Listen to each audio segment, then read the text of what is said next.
Hey guys, here with the afternoon special today.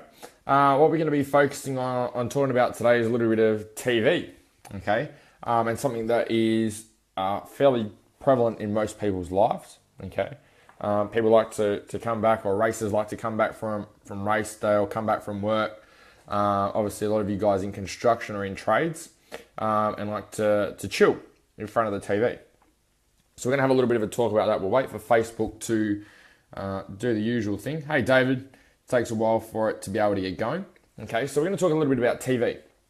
Now, the biggest thing with TV is the type of stuff that's actually on TV and what we're taking in. Okay, so number one, there's a heap more resourceful stuff that you can be doing rather than watching TV. Okay, but that's not the main point of what we're going to get to today. What we're going to talk about is the stuff that's actually going into your brain that's affecting the choices you're making and how you feel, and changing your state and how you're feeling.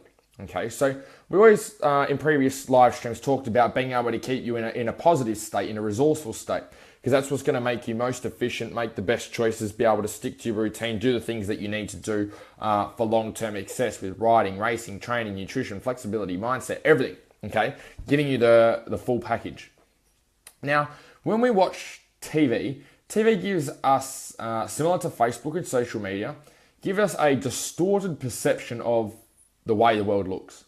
Okay, so think about this.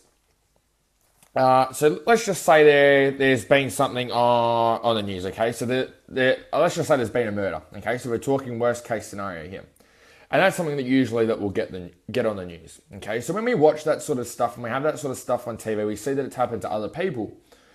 What it does is puts us into a negative state. Okay, instead of us being on a high, being happy, enjoying our time at home. Okay, what we're doing now is we're actually putting ourselves into a negative state, or lowering our level of happiness by picturing things, by focusing on things that aren't resourceful. Okay, so thinking about bad scenarios. So when we think about murder, when we think about crime, when we think about all the bad stuff they do have on the news, we start to get really down about it. We start to think about it, replay it over our head, wonder if that's going to happen to us, wonder if it can happen to us, if that's happened to someone near us, or if you've ever been in a similar scenario that you feel that could affect you. Okay, and so that'll be something that comes up. So a lot of people say, "Oh, I like to be aware of this stuff. I watch the news." Okay, to be able to be aware, to be able to know what's going on so that I can be safe. Okay, now, one of the things, I'm going to type in here on my computer. I want to have a look how many people are in Australia. Okay, so I'm going to type in population here on my computer in Australia. Okay, so most of us will watch the Australian news where we get everything from around Australia. Okay, so it comes up here. In Australia, in 2013, so I'm assuming this would have grown because this is when they've got the last statistics. Here we go. Australian population forecast. Australia's expected population forecast is at 23.99 million people. Okay, so 23.99 million people. All right. And the things that we see on the news are things that are out of the ordinary, okay? Like heaps of people die each day from cancer, from illnesses, from disorders, okay? And all these types of things, way more than we have from murder or crime, but these things aren't on TV, okay? And people aren't as worried about these things as they are about murders and all the other things. So when we're talking about this stuff, okay, let's just say once a week, you're on the news, you're hearing that someone's died, there's been a murder, okay, a worst case scenario, and that's happened. Okay, I don't know the real stats because I don't watch the news. Let's just say that happens, okay? 1 out of 23, you have a 1 in 23.99 million chance of that person being you. Okay, so let me pull up my calculator here. Let's have a look. 23.99 million. So I'll round to 24 million because that's going to make calculations here a lot easier. So 1 divided by 24 million equals. That means you have a 0.0000041666667 chance of that person being you. Okay. So you have a 0. That's 1, 2, 3, 4, 5, 6, 7 zeros, and then a 0.4, decimal, a 4 after seven zeros. Chance of that person being you. Okay, and most of the people spend their lives implanting all this stuff into their head when it's probably not going to happen. Okay, now I'm not saying that it's not going to happen and that we should just go out and not lock our doors, okay, and be super reckless and assume that it's not going to happen. But what it does mean is that we don't need to focus all our attention on it. It doesn't deserve an hour of your time every single day of you flooding your brain that people have died and people have been hurt, okay? Because the chances of that actually happening is so minor. Now, I know that people say, okay, you think it's not going to happen to you, but it does, okay? And that's true. But the chances of it actually happening are so small. The amount of time that most people dedicate to being aware about that stuff is far too much. Okay, so if we look at that, let me write this down. Okay, so we got 0.1, 2, 3, 4, 5, 6, 7, 4. So 0.0, 7 zeros, and then a 4. Now let me compare that to how many people buy lotto tickets.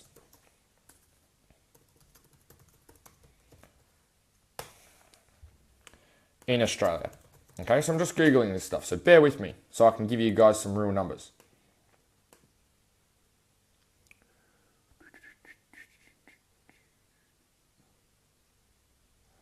Let's have a look. Statistics. Okay, so what I'm going to find out here is how many people actually buy lotto tickets.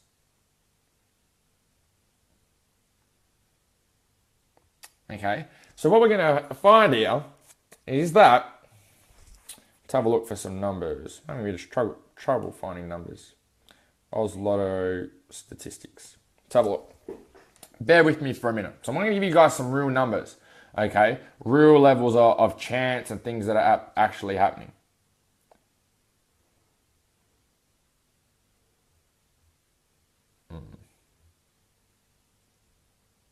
The chance of winning a Division 1 prize. Here we go. Here's some numbers. The chance of winning a Division 1 prize in Lotto is 1 in 45 million. Okay? For you to be able to win Lotto.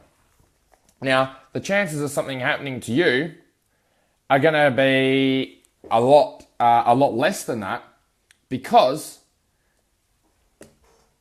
we have to factor in that there's people dying from all different occasions, okay? So I'm not 100% on the statistics of how people die, okay?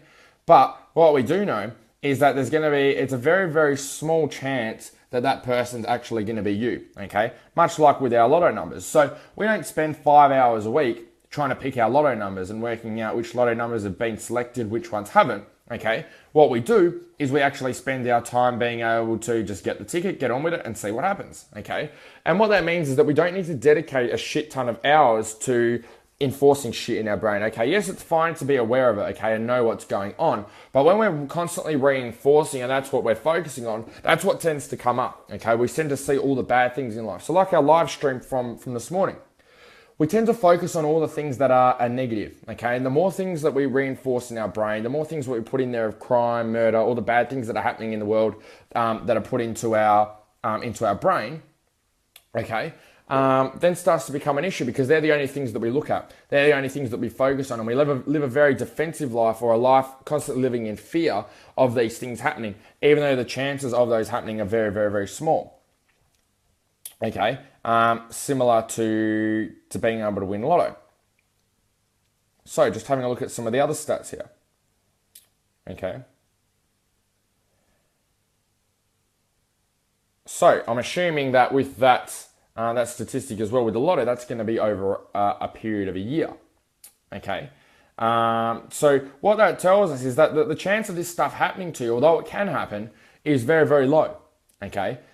It's a small opportunity. So for the time that most people dedicate to something that has this much of a chance of actually happening, it is far too much. Okay. So people, for example, perfect example, you probably have more of a chance of getting sick, having some sort of illness from eating chocolate or sweets on a weekly basis or regularly than you do of something bad happening that's actually happening on the news.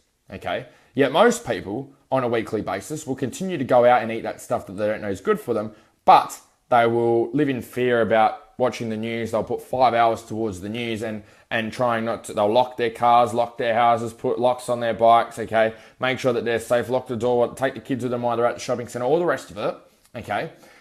Instead of actually being able to focus on resourceful stuff, okay? So, like a lot of people die from cancer, okay? But people aren't as scared or intimidated about cancer, even though it is something that has claimed a lot of lives, it's not something that's in there constantly in the media or constantly on the news, okay, apart from when they have a new breakthrough. They focus on all these other things, okay, which people are scared about and living in fear. Now, when we live in fear, what that means is that we're taking up room in our brain, okay, where we're putting ourselves into a negative state. We're not keeping ourselves in that positive, resourceful state. We're actually making ourselves less resourceful. So for racers, if you're continuously watching the news, coming home and watching heaps of TV, and you're getting sucked into all this hype and bullshit, it's a perceived world of what's actually happening. Okay, it doesn't mean the stuff's not happening. It is happening, but the chances of it actually happening and the chance of it affecting you are so extremely small. Think of this example. Think about if you were in a hospital, okay, and you lived in a hospital, okay. You would think that the whole world is crippled. You would think that everyone's sick. Everyone has a disease. Everyone has a disorder. Everyone has something wrong with them. You would think that every single human being in the world has something wrong with them, okay? If you lived in a hospital, because they're the people that you're surrounding yourself with.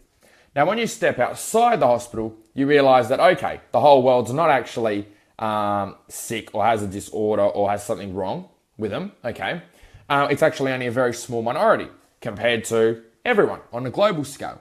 And the same thing happens with the news. When you're constantly bombarded with stuff on the TV, which is putting negative stuff into your brain, putting all these occurrences that are a very small chance of actually happening, we perceive that as being everything, as happening all the time, okay? When really it's not happening all the time. It's only happening a small amount a very, very, very small amount of the time, okay? 7 zeros, 0.7 zeros, and then a 4 of the time, okay? Which is nowhere near what people perceive it to actually be. So it's all about what you're surrounded by. Now that works both ways. If you're surrounding yourself with all this negative stuff, then obviously that's going to drag you down. What do you think is going to happen when you start surrounding yourself with people that are really, really successful, people that race hard, people that are really motivated, people that are really driven? What do you think is going to happen? Exactly the same thing, okay? You're going to perceive everyone around you as being successful, as doing well, and that's going to help to drag you up. Likewise, the news and everything else pulls you down. We can use that to our advantage by pulling you up, which is going to get you ahead of the game. Okay, so that's a little bit in depth today.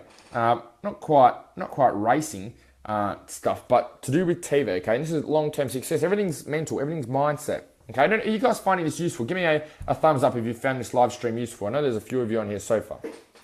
Okay, so that's what we need to be able to focus on, is have a look at how much TV you're watching. Okay, and then have a look at what you're watching on TV. And if you're watching the news, you're watching lots of current affairs, 60 Minutes, those type shows, which are just full of a lot of drama and about lowering your emotions and putting you into a protective zone, okay, causing you to live in fear and not be resourceful, then maybe that's something you need to change. See how you go. Try it. Try a few weeks. Try even a week, okay, with no news. Don't watch any TV. In that TV time, go and do something else. Do something that's going to benefit your training. Get your food ready. Go and do some stretching or flexibility. Go and do a yoga class. Spend extra time at the gym. Go and spend time with your family. Okay, actually talk to each other and have a conversation. Do something a little bit different. Okay, and see how you go. Do that for 7 days. That's my challenge for you. Everyone watching. 7 days, no TV. Find something else to do. Okay, and see what you do. All right, see what happens and see how you feel. More importantly, pay attention to how you feel on a weekly basis. And how happy you are and how fulfilled you feel you are with life. And what you're going to find is that although we're talking about life, that's going to overflow into your racing, because now you're going to look at your training from a new perspective, your nutrition from a new perspective, your racing and riding from a new perspective. It's going to change the way you look at the world, change the way you approach everything on a day-to-day basis. Okay, so there's a few things for you guys to be able to get started. So that's my challenge for you. Who's in? Let me know if you're in. Put a yes in the comments below if you're in. No TV for 7 days, and I want you to report back and let me know how you go. All right, guys, hope you have a great afternoon. Remember, train hard, race harder. See you guys.